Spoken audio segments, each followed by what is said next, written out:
जय हिंद फ्रेंड्स। बात करेंगे states of human resource in disability. ये केवल नोट्स हैं, ये कोई टीचिंग नहीं है। आप इनको देखकर पढ़ सकते हो क्योंकि इसमें मैं वही बोलूँगा जो इसमें लिख रखा है। विश्व स्वास्थ्य संगठन WHO के अनुसार अनुमान के आधार पर 10% जनसंख्या पूरे विश्व में दिव्यांगता से पीड़ित है। भारत में NSSO की रिपोर्ट के आधार पर 2% जनसंख्या पीड़ित है। समुदाय आधारित पुनर्वास सेवा के आधार पर सभी प्रकार की दिव्यांगता भारत में 6.3% थी। इन दिव्यांगताओं में बौद्धिक दिव्यांगता सर्वाधिक 36% के आसपास थी। NSSO की रिपोर्ट के आधार पर करीब 14 लाख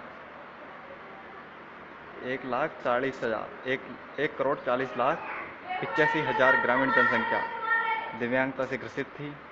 यहाँ प्रति 1 लाख जनसंख्या पर 1846 ग्रामीण तथा 1499 शहरी व्यक्ति दिव्यांगता से ग्रसित थे। पुरुषों में महिलाओं की अपेक्षा अधिक दिव्यांगता पाई जाती है। शिक्षा का आज भी दिव्यांगता की रोकथाम में एक बड़ी बाधा है। भारत में समुदाय आधारित पुनर्वास सेवाओं की कमी है। सभी दिव्यांगों में 1/3 को पुनर्वास की आवश्यकता नहीं है।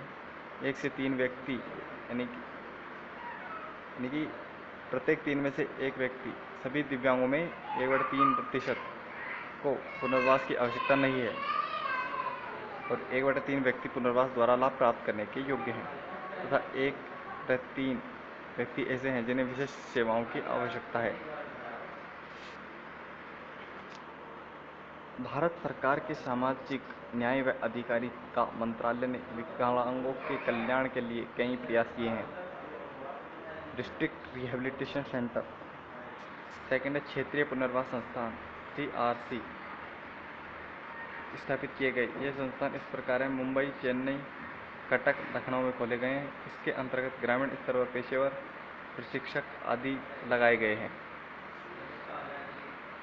थर्ड है national information centre disabilities and rehabilitation.